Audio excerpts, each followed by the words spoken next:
Hello everyone, welcome back to another episode on Chris and Uncensored Japan. I'm at the battlefield of Nagashino today, where in late June 1575 an event occurred that would change the face of Japanese history forever. So stay tuned, and first let's look into a little bit about how this event came about. The Portuguese first arrived in Japan in 1543. Besides the Catholicism they brought with them, they also brought firearms, which greatly interested the Japanese. They were quickly picked up, copied, and soon became a regular part of samurai warfare. Although all samurai lords or daimyo acquired firearms to a greater or lesser extent, Nobunaga was amongst the first to recognize their potential in battle. To that end, he went to great lengths to acquire his own supply of gunpowder through the merchants in Sakai, Osaka, as well as all the necessities for bringing a substantial quantity of firearms on a military campaign. In early 1573, Takeda Shingen returned to Mikawa province to finish the job that he hadn't really finished the previous year, the Battle of Mikatagahara, and the stage was set for the siege of Noda Castle. Hello, I'm now at the ruins of Noda Castle. This was laid siege to by Takeda Shingen in early 1573 as part of his drive to push a road to Kyoto through Mikawa province. If you watched my previous video on Takeda Shingen, you'll remember that I discussed this event. The castle was garrisoned by 500 men on behalf of Tokugawa Ieyasu under the command of Suganuma Sadamichi. He had previously strengthened the defenses of the castle, and it took a little bit longer than the Takeda were expecting. But after 2 weeks, they had used their sappers to undermine the defenses, cut off the castle's water supply, and after this time, the King Takeda Shingen let his guard down. There was a flute player, as the story goes, and Takeda Shingen decided to venture closer to the walls to hear this flute player and try and judge how soon the garrison was going to surrender. It was about this time that a sniper spotted him from the castle walls, took a pot shot, and this wound ultimately led to the death of Shingen a few weeks later.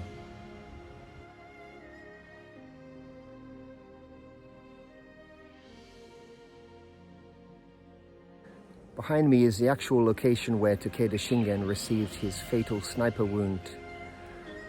After he was wounded, the Takeda nonetheless took the castle, but it was all for naught, as the Takeda clan would pass into the hands of his less capable son, Katsuyori, and this would have disastrous effects for the Takeda clan at the Battle of Nagashino later.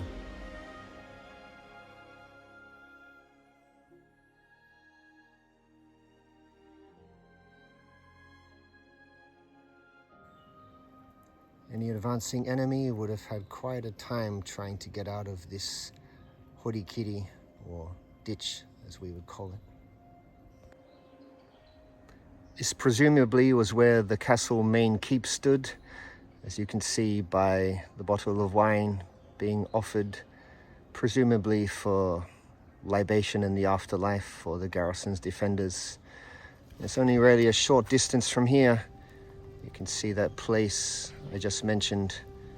It was from this point, roughly 20 meters or so, Takeda Shingen received his fatal sniper wound. When Takeda Shingen passed away, two things happened. One, Okudaira Sadamasa, who had been a Tokugawa retainer, left the Takeda side and rejoined Tokugawa Ieyasu, who then married him off to his eldest daughter and put him in charge of Nagashino Castle, with the ruins behind me. Number 2, Takeda Katsuyori had some shoes to fill, and he was also rather peeved that Okudaira Sadamasa had defected, so he had 2 of his relatives executed. They had been hostages, and this was common for alliances to be bonded together through hostage exchanges. So in a way, both men had something to prove, and the stage was set when Takeda Katsuyori advanced with 15,000 men and laid siege to Nagashino Castle.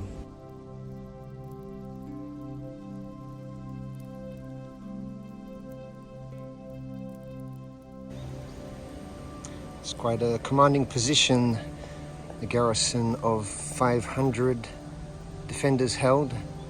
They were able to hold off an army of 15,000 for weeks. Ieyasu had left 500 men with Sadamasa to garrison the castle. The problem was both Nobunaga and Ieyasu were not aware of the Takeda advance, so a way was sought to let them know of the garrison's predicament. Tori Tsunemon was a retainer of Okudaira Sadamasa, himself in the service of Tokugawa Ieyasu. He volunteered to get word to Ieyasu in Okazaki due to his knowledge of the local surroundings, and he was able to get out of the castle and send word to Ieyasu. But on his return, he was captured by Takeda forces due to the alarms that attached to bells in the river to prevent infiltration and so on.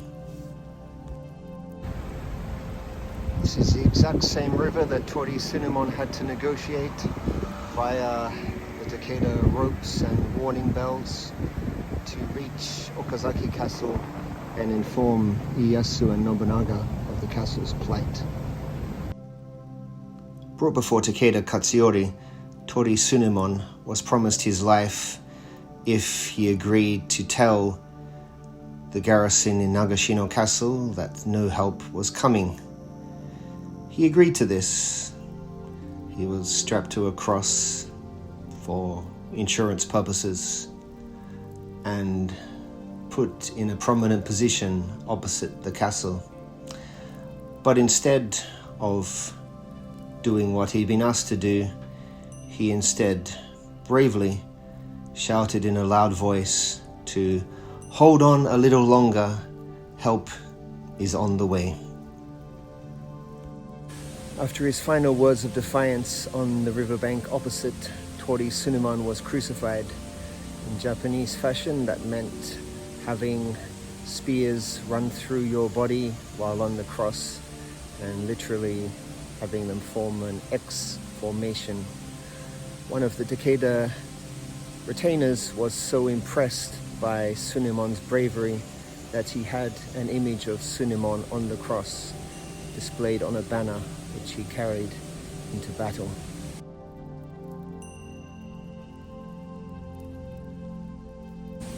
Tsunemon's sacrifice was not in vain.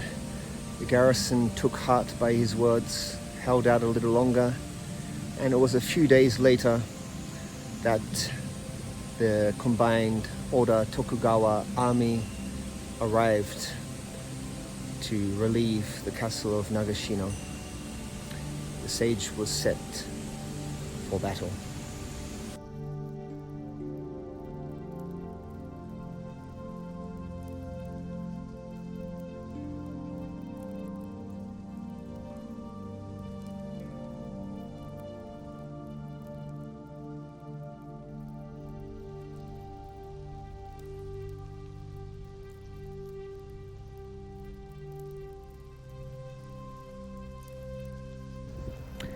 The Takeda were somewhat confident because they had already beaten the allies at Mikatagahara, previously mentioned in my Shingen video. However, Nobunaga had studied that encounter and he had thought up a couple of surprises. One other thing that Nobunaga had done was to instruct the army to each bring a bamboo pole like the one you see behind me with them. This allowed the rapid construction of the fence to help deter the attack of the Takeda cavalry. Just before the start of the battle, an idea was conceived by either Ieyasu or Hideyoshi to send a small force behind Takeda lines and attack the besiegers. This forced Takeda Katsuyori into a predicament, as he now basically had no option but to attack the palisade at Nagashino with an enemy to his rear. The Takeda had about 15,000 men with them at Nagashino. They had left some of them behind to keep besieging Nagashino Castle while they went to confront the combined Oda Tokugawa threat. So they would probably had about 12,000 on the battlefield, whereas the Allied army had about 38,000 ensconced behind this palisade in the background. Obviously it was much wider. Previously there had been some rainfall which Katsuyori thought might have weakened the Allied weapons to give his cavalry a bit more of an advantage. However, due to the sally behind his rear via Nagashino Castle, which I just mentioned, he was sort of compelled to make the attack, because otherwise turning about to confront the threat in his rear would allow the Allied army to fall upon his rear. So when that happened, the fateful die was cast. Predicting 200, 300 meters tops from the tree line to the Nagashino palisade, which the Takeda would have covered. Nobunaga waited till the Takeda were about 20 to 30 meters away before he gave the order to open fire. Their initial advance would have been slowed due to rain in the previous days, so the Takeda cavalry wouldn't have advanced as fast as they normally would have.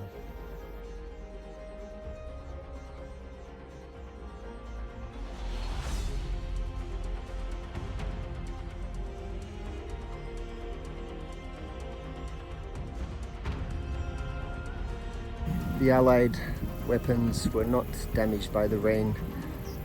Nobunaga had managed to ensure that his musketeers had dry weapons. He had 3,000 of them at this battle, and he deployed the innovation of rotating platoon fire, which basically meant as soon as one rank had finished, they rotated back to reload, and the other rank advanced. It was literally like something like a machine gun rate of fire, which gradually mowed down the Takeda cavalry. Takeda Katsuyori kept sending them in waves.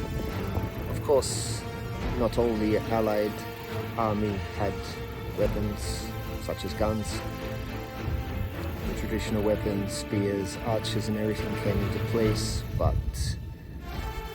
the palisade behind me did what it had been intended to do, and it blunted the advance of the Takeda.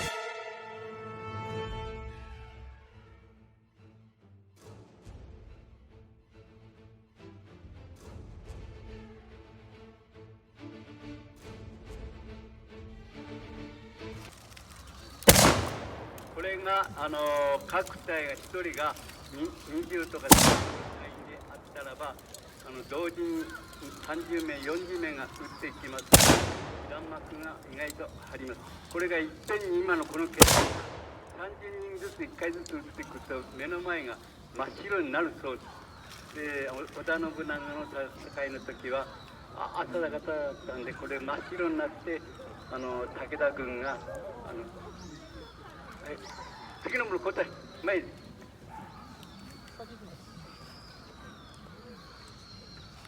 立て。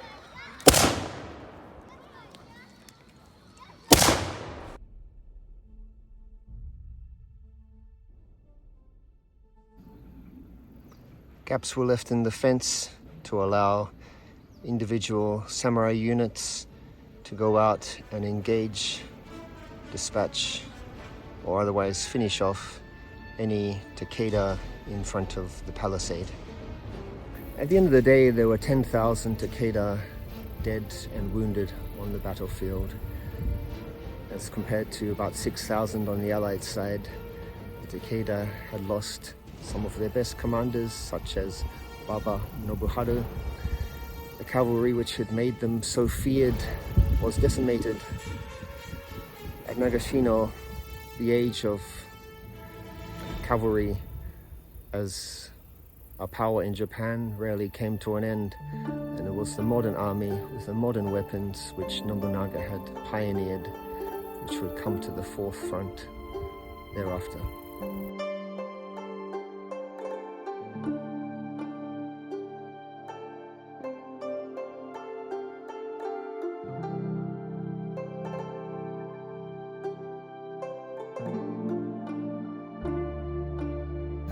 Thank you for watching today's video on this crucial battle. Don't forget to like, subscribe, and check out my Amazon page through the link in the description. Thank you for watching.